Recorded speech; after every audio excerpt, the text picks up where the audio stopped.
السلام علیکم ناظرین، میں ہوں نعیم ناصف اور پروگرام ہے آپ کا سوال، اور ہمارے ساتھ موجود ہیں جناب قاری محمد مصطفیٰ راسخ۔ آپ جانتے ہیں آپ سوالات بھیجتے ہیں اور ان سوالات کو ہم سامنے رکھتے ہیں اپنے شیخ کے، اور ان سے ان سوالات کا جو شرعی حل ہے اور شرعی رہنمائی ہے وہ لیتے ہیں۔ ہمارے پچھلے کچھ پروگرام جو ہے وہ ہم مسجد کے بارے میں، اور جو مسجد سے جن کا تعلق ہے، جن چیزوں کا اور جن مسائل کا، اس پہ ہم بات کر رہے ہیں۔ اور ایک پروگرام میں چونکہ وقت محدود ہوتا ہے تو اس میں جتنے سوالات آ سکتے ہوتے ہیں اس پہ ہم بات کرتے ہیں، اور بقیہ سوالات کو ہم اگلی قسط پر لے جاتے ہیں۔ تو ناظرین، آج مسجد کے ہی حوالے سے کچھ سوالات ہیں، انشاءاللہ تعالی ان کا آپ کے سامنے ذکر کریں گے اور شیخ سے ان کے بارے میں شرعی رہنمائی لیں گے۔ السلام علیکم ورحمۃ اللہ وبرکاتہ۔ وعلیکم السلام ورحمۃ اللہ وبرکاتہ۔ شیخ، آپ خیریت سے ہیں؟ جی الحمدللہ، اللہ کا شکر ہے۔ شیخ، جو ہمیں سوال موصول ہوا اس میں پہلا سوال یہ ہے کہ ایک شخص کہتے ہیں کہ ہمارے علاقے میں ایک مسجد ہے اور معروف مسجد ہے، اور اس مسجد میں ہر سال رجب کے مہینے میں کسی ایک جمعے میں خواتین و حضرات اکٹھے ہوتے ہیں اور آ کے وہ خاص جو عبادت ہے وہ بجا لاتے ہیں۔ تو کیا یہ مسنون عمل ہے کہ ایک خاص مہینے میں اس کے ایک خاص دن کو منتخب کر کے اس میں اس طرح اکٹھا ہو جانا؟ بسم اللہ الرحمن الرحیم۔ اس حوالے سے نبی مکرم صلی اللہ علیہ وآلہ وسلم کی جو رہنمائی ہمارے سامنے ہے وہ یہ ہے کہ کوئی بھی مسجد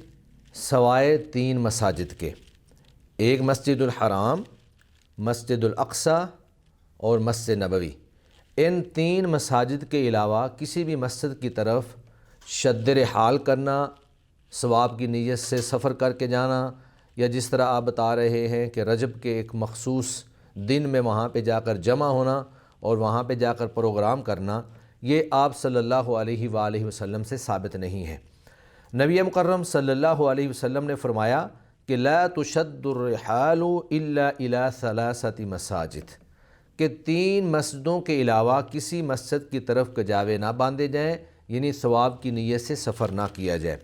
اور وہ 3 مساجد جو ہیں، مسجد حرام ہے، مسجد اقصی ہے، اور نبی مکرم صلی اللہ علیہ وسلم کی مسجد مسجد نبوی ہے۔ تو اگر وہ لوگ ایسا کوئی عمل کرتے ہیں جو اللہ کے نبی سے ثابت نہیں ہے، صحابہ کرام سے ثابت نہیں ہے، اور پھر دین کے اندر، شریعت کے اندر اس کا کوئی وجود بھی موجود نہیں ہے، تو ایسا عمل جو ہے یہ بدعت ہے۔ ان کو اس سے اجتناب کرنا چاہیے، اپنے آپ کو ان چیزوں سے روک لینا چاہیے، کیونکہ یہ عمل ان کے لیے اجر کا باعث بننے کی بجائے ان کے لیے گناہ کا باعث بن رہا ہے۔ کیونکہ رسول اللہ صلی اللہ علیہ وآلہ وسلم نے فرمایا کہ جو شخص ہمارے دین کے اندر ایسا عمل کرے جس پر ہماری مہر نہیں ہے تو وہ مردود ہے۔ من عمل عملا لیس علیہ امرنا فہو رد۔ اور آپ صلی اللہ علیہ وآلہ وسلم اپنے ہر خطبہ کے اندر بڑی وضاحت کے ساتھ یہ ارشاد فرمایا کرتے تھے کہ الا کل محدثۃ بدعہ وکل بدعۃ ضلالہ وکل ضلالۃ فی النار، کہ دین کے اندر ہر نئی گڑی گئی چیز جو ہے وہ بدعت ہے، اور ہر بدعت گمراہی ہے، اور ہر گمراہی انسان کو جہنم میں لے جانے والی ہے۔ اور پھر اس کے بارے میں خاص طور پر ان کا یہ طرز عمل کہ ایک مہینہ ان کا مخصوص کر لینا یا کوئی دن مخصوص کر لینا کہ ہم نے رجب کے مہینے کے اندر ہی یہ عمل کرنا ہے اور اس مقصد کے اندر جمع ہونا ہے۔ تو رجب کا مہینہ اگرچہ اشہر حرام میں سے ایک مہینہ ہے، جو حرمت والے 4 مہینے ہیں ان میں سے ایک رجب کا مہینہ بھی ہے، جس کے بارے میں اللہ رب العزت فرماتے ہیں ان عدۃ الشہور عند اللہ 12 شہرا فی کتاب اللہ، کہ اللہ کے نزدیک مہینوں کی تعداد 12 ہے جب سے اللہ نے آسمان و زمین کو پیدا کیا، منہا 4 حرم، اور ان میں سے 4 مہینے جو ہیں وہ حرمت والے ہیں۔ تم نے ان میں کیا کرنا ہے؟ فلا تظلموا فیہن انفسکم، تو ان مہینوں میں اپنی جانوں پر ظلم نہ کرو۔ تو ظلم سے مراد یہ ہے کہ اپنے آپ کو گناہ سے بچا لو۔ ویسے تو پورا سال زندگی کا ہر لمحہ ہی انسان اپنے آپ کو گناہوں سے بچاتے رہا کرے، لیکن یہ 4 مہینے خاص طور پر ان میں اپنے آپ کو گناہوں سے بچانا، نیکی کا اہتمام کرنا، نوافل کا اہتمام کرنا، زیادہ سے زیادہ نیکیاں کرنے کی کوشش کرنا، اس کا آپ صلی اللہ علیہ وسلم نے حکم دیا ہے۔ لیکن اس مہینے کے اندر بھی کوئی خاص عبادت، نماز کی کوئی خاص عبادت یا روزہ رکھنے کی کوئی خاص عبادت یا کسی خاص مسجد میں جمع ہو کر وہاں پہ کوئی خاص عبادت کرنے کے حوالے سے آپ صلی اللہ علیہ وآلہ وسلم سے کچھ ثابت نہیں ہے۔ تو جب اللہ کے نبی صلی اللہ علیہ وآلہ وسلم سے اس مہینے میں کوئی ایسا عمل ثابت نہیں ہے تو یہ بھی ویسے ہی بدعت قرار پائے گی جس طرح دیگر تمام بدعات ہیں۔ جب تک کوئی عمل آپ صلی اللہ علیہ وسلم سے ثابت نہیں ہو جاتا، آپ صلی اللہ علیہ وسلم کی مہر، آپ کی سنت اور آپ صلی اللہ علیہ وسلم کا طریقہ جو ہے وہ ہمیں نہیں مل جاتا، اس وقت تک کوئی عمل بے شک آپ کو جتنا بھی اچھا لگ رہا ہے، بے شک آپ جتنا بھی دور سے سفر کر کے وہاں پہ آتے ہیں، آپ اس پر بے شک جتنا بھی مال خرچ کر رہے ہیں یا آپ اس پر جتنا بھی اپنے آپ کو کھپا دیتے ہیں عمل کرتے ہوئے، اس عمل کی اللہ رب العزت کے ہاں کوئی قدر و قیمت نہیں ہے۔ فَجَعَلْنَاهُ هَبَاءً مَنْثُورًا، ایسے سارے کے سارے اعمال کو اللہ رب العزت قیامت کے دن جو ہے وہ اڑتی ہوئی جو گرد و غبار ہے وہ بنا دیں گے اور ان کا میزان کے اندر کوئی کسی قسم کا وزن نہیں ہوگا۔ شیخ یہ فرمائیے کہ سوال یہ ہے کہ کیا میں جمعہ کی نماز کے لیے کسی دوسرے علاقے کی مسجد میں جا سکتا ہوں اپنے محلے کی مسجد کو چھوڑ کر، اس نیت سے اور اس غرض سے کہ جو دوسرے علاقے کی مسجد ہے وہاں کے جو خطیب صاحب ہیں ان کی معلومات بھی اچھی ہیں اور وہ خطیب بھی اچھی ہیں، تو اس لیے میں اپنے محلے کی مسجد کو چھوڑ کر کسی دوسرے علاقے کی یا دوسرے محلے کی مسجد میں جا سکتا ہوں؟ اس سلسلے میں یہ کہوں گا کہ زیادہ بہتر بات تو یہ ہے کہ انسان کو اپنے محلے کی مسجد میں ہی نماز ادا کرنی چاہیے، تاکہ نمازیوں کا باہمی طور پر ایک دوسرے کے ساتھ جو ہے وہ تعارف ہو جائے، ایک دوسرے کے ساتھ محبت پیدا ہو، ایک دوسرے کی حوصلہ افزائی کی جائے، اور پھر اسی طرح محلے کے اور مسجد کے اور قریب رہنے والے لوگوں کے جتنے بھی دینی معاملات ہیں یا جو بھی کسی قسم کے امور ہیں ان کو ادا کرنے اور ان کو سر انجام دینے میں ان کے لیے آسانی رہے۔ تو بہتر یہی ہے کہ آدمی اپنے محلے کی مسجد کو آباد کرے۔ لیکن اگر کوئی شخص یہ سمجھتا ہے کہ کسی بڑی مسجد میں اگر جا رہا ہوں یا دوسری مسجد میں جا رہا ہوں، وہاں پر خطیب صاحب جو ہیں وہ اچھا جمعہ پڑھاتے ہیں یا وہاں سے ان کو زیادہ علم حاصل ہوتا ہے، وہ بڑے عالم علماء میں سے ہیں، تو ایسا کرنے میں اگرچہ حرج والی بات بھی کوئی نہیں ہے۔ صحابہ کرام رضوان اللہ علیہم اجمعین بھی ایسا ہی کیا کرتے تھے کہ اپنے محلے کی مساجد کو چھوڑ کر ان کی عمومی عادت یہ تھی کہ وہ آپ صلی اللہ علیہ وآلہ وسلم کے پیچھے آ کر نمازیں پڑھتے اور پھر جا کر اپنے محلے کی مسجد کے اندر بھی کبھی بعض صحابہ پڑھ لیتے اور بعض جو ہے اسی نماز پر ہی اکتفا کر لیا کرتے تھے۔ حضرت معاذ بن جبل رضی اللہ تعالی عنہ کا تو یہ معمول تھا کہ وہ آپ صلی اللہ علیہ وسلم کے پیچھے عشاء کی نماز پڑھتے اور یہاں سے نماز پڑھنے کے بعد جا کر پھر دوبارہ جو ہے اپنے محلے میں اور اپنے علاقے کی جو مسجد ہے وہاں پہ جا کر ان کو باقاعدہ نماز پڑھاتے۔ تو یہی وجہ ہے کہ وہ ایک دفعہ یہ معاملہ بھی ان کے سامنے یہ پیش آ گیا کہ حضرت معاذ جو ہیں وہ لمبی نماز پڑھایا کرتے تھے، تو ایک صحابی جو دن کی محنت سے تھکے ہوتے تھے، کھیتی باڑی کا کام کرتے تھے، ان کے لیے لمبی نماز پڑھنا مشکل تھا، تو انہوں نے آپ رضی اللہ تعالی عنہ کے پیچھے نماز پڑھنے کی بجائے اپنی نماز پڑھ کر گھر چلے گئے۔ تو جب ان کا آپس میں مکالمہ ہوا تو وہ صحابی جو ہیں وہ اللہ کے نبی صلی اللہ علیہ وسلم کے پاس آئے اور آ کر سیدنا معاذ رضی اللہ تعالی عنہ کی شکایت کی کہ یا رسول اللہ وہ لمبی نماز پڑھاتے ہیں، ہم لوگ تھکے ہوتے ہیں، اتنی لمبی نماز جو ہے وہ ہم نہیں پڑھ سکتے ہیں۔ تو آپ صلی اللہ علیہ وآلہ وسلم نے سیدنا معاذ رضی اللہ تعالی عنہ سے فرمایا کہ افتان انت یا معاذ، اے معاذ کیا آپ لوگوں کو فتنے میں ڈال رہے ہیں؟ آپ کو چاہیے کہ آپ فرضی نماز جو ہے وہ مختصر رکھیں۔ اور آپ صلی اللہ علیہ وسلم کی یہ رہنمائی بھی موجود ہے کہ جو شخص لوگوں کی قوم کی امامت کروائے تو اس کو چاہیے کہ وہ ہلکی پھلکی نماز پڑھائے، کیونکہ فَإِنَّ وَرَاءَهُمُ الضَّعِيفُ وَالسَّقِيمُ وَذَا الْحَاجَةِ، کیونکہ فرض نماز میں اس کے پیچھے کمزور لوگ جو ہیں، ضعیف بوڑھے لوگ بھی موجود ہیں، حاجت مند بھی موجود ہیں، بیمار بھی موجود ہیں۔ تو فرض نماز کے حوالے سے آپ صلی اللہ علیہ وسلم کی سنت مبارکہ اور آپ کا طریقہ کار یہی ہے کہ فرض نماز جو ہے وہ ہلکی پھلکی ہونی چاہیے، اگرچہ اس میں سجدے، رکوع، ارکان مکمل ادا کیے جائیں گے، ان میں کمی کوتاہی نہیں کی جائے گی، لیکن قرات جو ہے وہ زیادہ لمبی نہیں ہوگی۔ تو مختصر نماز ہونی چاہیے، باقی نفلی نماز جو ہے وہ انسان اپنی استطاعت اور طاقت کے مطابق جتنی بھی لمبی آدمی نماز پڑھ لے، وہ آدمی کی اپنی استطاعت ہے کہ وہ کتنی لمبی نماز جو ہے وہ پڑھ سکتا ہے، وہ انشاءاللہ اس کے لیے باعث اجر و ثواب ہے۔ جزاکم اللہ خیر۔ شیخ یہ بتائیے گا کہ ہماری مساجد میں عام طور پہ بزرگ آتے ہیں، ان کو اچھا لگتا ہے کہ وہ کسی ایک جگہ پہ بیٹھ کے نماز پڑھتے ہیں، اس کو کچھ بھی آپ کہہ لیں، اس جگہ کے ساتھ لگاؤ ہو جاتا ہے یا کچھ بھی آپ کہہ لیں. اور ایک شخص یہ پوچھتے ہیں کہ ہماری مسجد میں بھی بزرگ ہیں، وہ ایک خاص جگہ پہ نماز پڑھتے ہیں، اور اگر وہ مسجد میں آئیں اور اس جگہ پہ کوئی اور شخص بیٹھا ہو تو ان کو یہ برا لگتا ہے، تو کیا ان کی جگہ پہ نہ بیٹھنا ٹھیک ہے یا بیٹھ جانا، اور ان بزرگوں کو یہ بات سمجھانا کہ ان کا ایک جگہ کو خاص کرنا ٹھیک نہیں ہے؟ تو ان میں کون سا عمل درست ہے اور کون سا درست نہیں ہے؟ جی، مسجد میں جگہ خاص کرنا اور پھر اس کو اپنا حق سمجھنا اور کہنا کہ میں ہی یہاں پر بیٹھوں گا، اگر کوئی دوسرا شخص آ جائے اور اس کو وہاں سے اٹھا دینا، یہ بالکل ایک نامناسب طرز عمل اور رویہ ہے. اللہ رب العزت کی جو مساجد ہیں، وَأَنَّ الْمَسَاجِدَ لِلَّهِ فَلَا تَدْعُوا مَعَ اللَّهِ أَحَدًا، مساجد اللہ تعالیٰ کی ہیں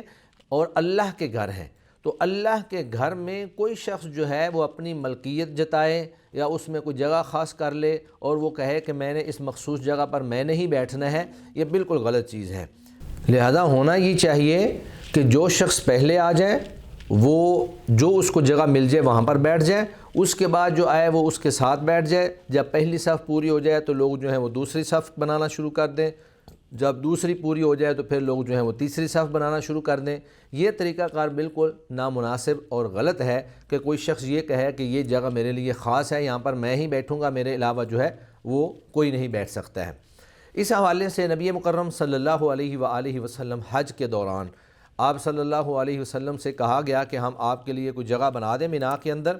تو آپ صلی اللہ علیہ وسلم نے فرمایا کہ نہیں، مینا جو ہے وہ سب کے لیے ہے، جس کو جہاں پر جگہ ملتی ہے وہ وہاں پر ہی قیام کرے. تو گویا کہ مسجد کے اندر یا کسی بھی عبادت خانے کے اندر اپنی جگہ مخصوص کر لینا اور پھر دیگر لوگوں کو وہاں بیٹھنے سے منع کرنا اور اپنے آپ کو نمایاں کرنا کہ یہ جگہ میری ہی ہے، کوئی دوسرا یہاں پر نہیں بیٹھ سکتا ہے، تو میں سمجھتا ہوں کہ ایک تو یہ بالکل بد اخلاقی ہے. جب آپ اللہ کے گھر میں گئے ہیں تو آپ کو اچھے اخلاق کے ساتھ وہاں پر لوگوں کے ساتھ پیش آنا چاہیے، لوگوں کو جو ہے اذیت نہیں پہنچانی چاہیے. تو بد اخلاقی میں پھر ایک مسلمان جو ہے اس کے یہ شان نہیں ہے کہ اس کی زبان سے یا اس کے ہاتھ سے کسی کو تکلیف پہنچے. اور دوسری بات پھر یہ بھی ہے کہ جب آپ جگہ خاص کر لیتے ہیں تو پھر دیگر لوگ یہ سمجھتے ہیں کہ بھائی یہ مسجد تو اسی کی ہی ہے، ہم اس مسجد میں نہیں آتے ہیں. بہت سارے اس سے اخلاقی معاملات پیدا ہوتے ہیں، لڑائی جھگڑا اور فساد پیدا ہوتا ہے. تو ایک مسلمان شخص کو نہ تو اپنے آپ کو نمایاں کرنا چاہیے، نہ ہی اس کو حق ملکیت جتلانا چاہیے، نہ ہی اس کو وہاں پہ جا کر جگہ خاص کرنی چاہیے. وہ ایک عام فرد کی طرح مسجد میں جائے، اللہ کے گھر میں جائے، اس کو جہاں پر جگہ مل جائے وہیں پر وہ اپنی عبادت کرے، نماز ادا کرے اور پھر اپنے گھر میں واپس لوٹ آئے. شیخ، یہ بڑا عجیب سوال ہے اور بڑا تکلیف دہ ہے. سائل کہتے ہیں کہ اگر کوئی شخص مسجد کو گالی دے تو اس کا کیا حکم ہے اور اس کے ساتھ کیا کیا جانا چاہیے؟ مسجد کو گالی دینا یا شاعر اسلام میں سے کسی بھی شاعرہ کو گالی دینا یہ کفر کا باعث ہے، کیونکہ مسجد جو ہے یہ اللہ کا گھر ہے، بیت اللہ اللہ کا گھر ہے، تمام مساجد جو ہیں وہ اللہ کا گھر ہیں. اسی طرح قرآن مجید جو ہے وہ اللہ کی کلام ہے. تو یہ جتنے محترم اور مقدس مقامات ہیں یا جتنے بھی شاعر اسلام ہیں، ایک مسلمان پر واجب اور ضروری ہے کہ وہ ان کا دل و جان سے احترام کرے، ان کا تقدس اپنے دل کے اندر رکھے اور ان کے بارے میں کوئی نامناسب اور غلط بات بھی نہ کرے، چاہے جائے کہ وہ ان کو گالی دے. اللہ رب العزت قرآن مجید کے اندر فرماتے ہیں قُلْ أَبِ اللَّهِ وَآيَاتِهِ وَرَسُولِهِ كُنْتُمْ تَسْتَهْزِئُونَ. آپ ان سے کہہ دیجئے کیا اللہ رب العزت، اللہ کے رسول اور اللہ رب العزت کی آیات ہی رہ گئی تھیں جن کا تم مذاق اڑاتے ہو؟ لا تعتذروا، تم کوئی عذر پیش نہ کرو، قد کفرتم بعد ایمانکم، تم ایمان لانے کے بعد کافر ہو گئے ہو. تو گویا کہ اللہ رب العزت کا،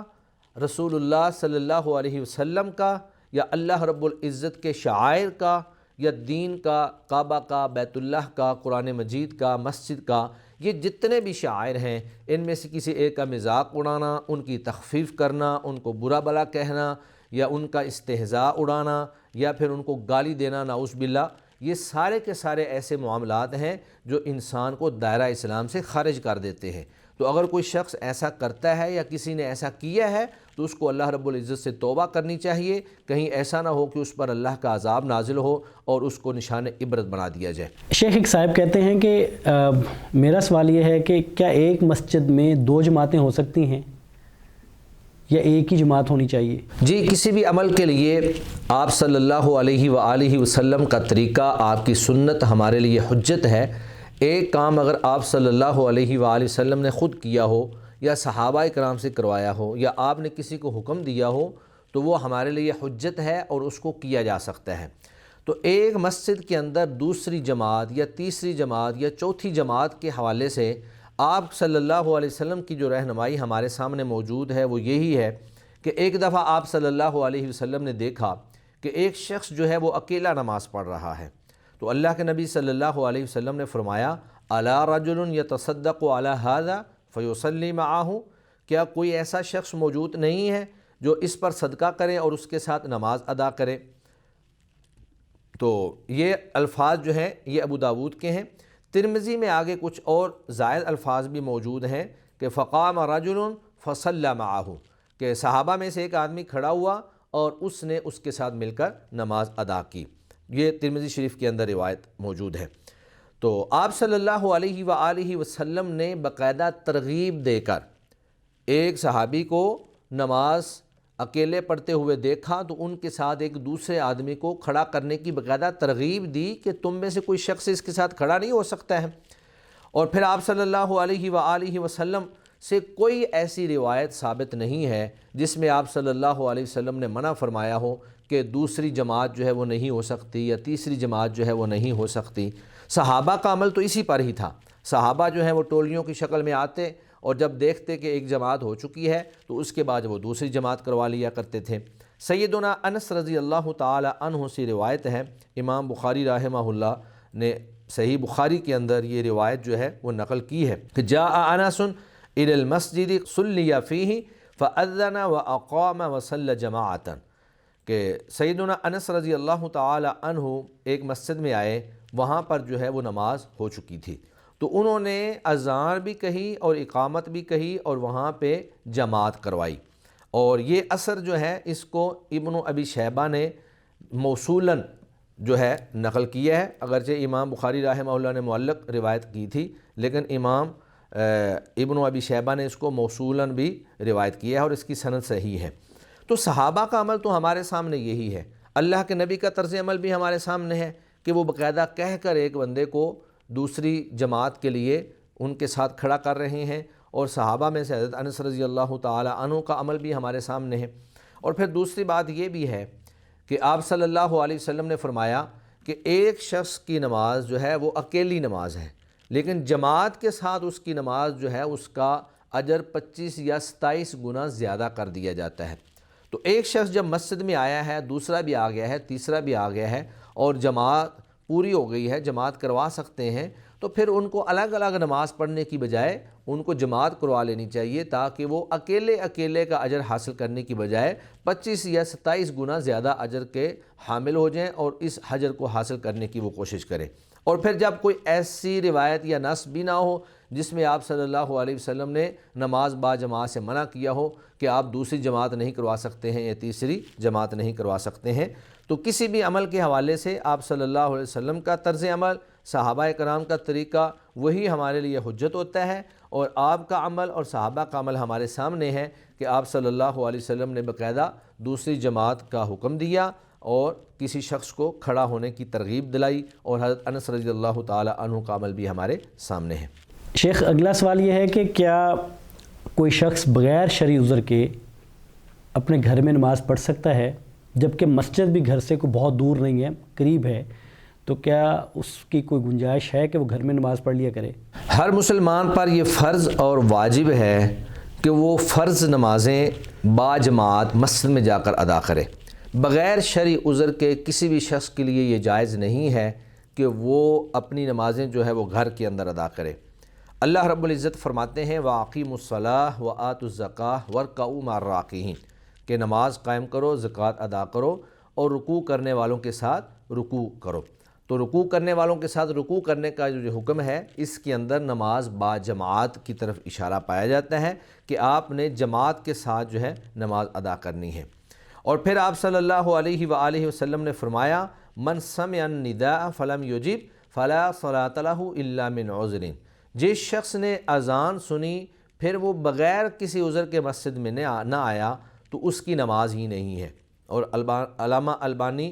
علامہ البانی رحمہ اللہ نے اس حدیث کو صحیح قرار دیے ہے۔ اسی طرح آپ صلی اللہ علیہ وآلہ وسلم کے دور میں ایک نابینا صحابی تھے، وہ آپ صلی اللہ علیہ وسلم کے پاس آئے اور آ کر کہا کہ یا رسول اللہ، میرا گھر جو ہے وہ مسجد سے دور ہے اور مجھے مسجد میں کوئی لانے والا بھی موجود نہیں ہے، اور رستے کے اندر جو ہے وہ درندے اور دیگر جانور بھی پائے جاتے ہیں، تو کیا میں گھر کے اندر نماز ادا کر سکتا ہوں؟ تو پہلے تو آپ صلی اللہ علیہ وسلم نے اس کی مجبوری کو دیکھا اور کہا کہ ٹھیک ہے، اگر آپ کو کوئی لانے والا نہیں ہے، اور یہ ان کا ایک عذر بھی تھا، نابینا تھے اور ان کو لانے والا بھی کوئی نہیں تھا، اور رستے کے اندر جو ہے وہ جانور بھی موجود تھے، خطرہ موجود تھا۔ لیکن جب وہ تھوڑا سا باہر نکلے، واپس جانے لگے، تو آپ صلی اللہ علیہ وسلم نے ان کو بلایا اور پوچھا کہ کیا آپ اذان کی آواز سنتے ہیں؟ تو انہوں نے کہا کہ ہاں یا رسول اللہ، اذان کی آواز تو میں سنتا ہوں۔ تو پھر آپ صلی اللہ علیہ وسلم نے فرمایا کہ عجیب، اگر آپ اذان کی آواز سنتے ہیں تو پھر آپ مسجد میں ہی آ کر نماز ادا کریں۔ تو ایک نابینا شخص ہے، گھر اس کا دور ہے، پھر رستے میں وادیاں، کھائیاں، گڑھے موجود ہیں، اس کو لانے والا بھی کوئی نہیں ہے، درندے موجود ہیں، لیکن اس کے باوجود آپ صلی اللہ علیہ وسلم نے اس کو جب اجازت نہیں دی، تو ایک صحت مند شخص جس کا گھر بھی مسجد کے قریب ہے اور پھر رستہ بھی اتنا دشوار گزار نہیں ہے، بالکل صاف ستھری سڑکیں بنی ہوئی ہیں، گلیاں موجود ہیں، اس کے لیے یہ کیسے ہو سکتا ہے کہ وہ بغیر کسی عذر کے گھر کے اندر نمازیں ادا کرے اور مسجد میں نہ آئے؟ اور صحابہ رضوان اللہ علیہم اجمعین کے دور میں صحابہ فرماتے ہیں کہ ہم دیکھتے تھے کہ صرف وہی شخص جو ہے وہ مسجد میں نماز با جماعت سے لیٹ ہوتا تھا، معلوم النفاق، جس کا نفاق ظاہر ہوتا تھا، یعنی منافقین کی یہ علامت تھی کہ وہ مسجد میں نماز سے غیر حاضر رہتے تھے اور مسجد میں نماز میں نہیں پہنچتے تھے۔ باقی جتنے اہل ایمان ہیں ان سے تو یہ تصور بھی نہیں ہو سکتا تھا یا یہ سوچا بھی نہیں جا سکتا تھا کہ کوئی شخص جو ہے وہ نماز سے لیٹ ہو جائے۔ اور پھر ہمارے سامنے وہ حدیث مبارکہ بھی ہے کہ آپ صلی اللہ علیہ وسلم ایک دفعہ جماعت کروانے لگے اور آپ نے دیکھا کہ بہت سارے لوگ جو ہیں وہ نماز میں حاضر نہیں ہیں، تو آپ صلی اللہ علیہ وسلم نے فرمایا کہ میرا دل کرتا ہے کہ میں اپنی جگہ مصلی پر کسی اور کو کھڑا کر دوں اور میں لکڑیاں لے لوں اور ان لوگوں کے گھروں کو جا کر آگ لگا دوں جو نماز کے لیے حاضر نہیں ہوئے ہیں، اگر وہاں پر بچے اور عورتیں نہ ہوتی۔ تو یہ گویا کہ نماز میں حاضر نہ ہونے کے حوالے سے اتنی سخت وعیدیں، اور رحمت للعالمین جناب محمد الرسول اللہ صلی اللہ علیہ وسلم کا اتنا سخت رویہ کہ میں ان کے گھروں کو آگ لگا دوں، یہ اس بات پر دلالت کرتا ہے کہ کسی بھی صورت میں آپ کو گھر کے اندر نماز ادا کرنے کی اجازت نہیں ہے۔ اگر آپ صحت مند ہیں، بغیر عذر شرعی کے آپ اگر آپ صحت مند ہیں، مسجد تک آپ جا سکتے ہیں، کوئی رکاوٹ نہیں ہے، اور پھر آپ کو کوئی بیماری بھی نہیں ہے، تو آپ کو مسجد میں جا کر ہی نماز ادا کرنی ہے، آپ گھر کے اندر نماز ادا نہیں کر سکتے ہیں۔ شیخ بہت شکریہ، اللہ تعالیٰ آپ کے علم میں، آپ کے عمل میں برکت دے اور آپ سلامت رہیں اور لوگوں کی شرعی رہنمائی کا جو فریضہ ہے یہ سر انجام دیتے رہیں۔ ناظرین، یہ تھا آج کا پروگرام۔ آپ نے سنا مسجد سے متعلق یہ سوالات تھے جن کی شرعی رہنمائی ہم نے جناب قاری محمد مصطفیٰ راسخ حافظہ اللہ سے حاصل کی۔ ناظرین، آپ کے سوالات ہوں تو آپ بھی ہمیں لکھ بھیجیے، انشاءاللہ تعالی ہم انہیں اس پروگرام میں شامل کریں گے۔ آج کے پروگرام کا دورانیہ اتنا ہی تھا، اگلے پروگرام تک کے لیے ہمیں اجازت دیجیے۔ السلام علیکم ورحمۃ اللہ وبرکاتہ۔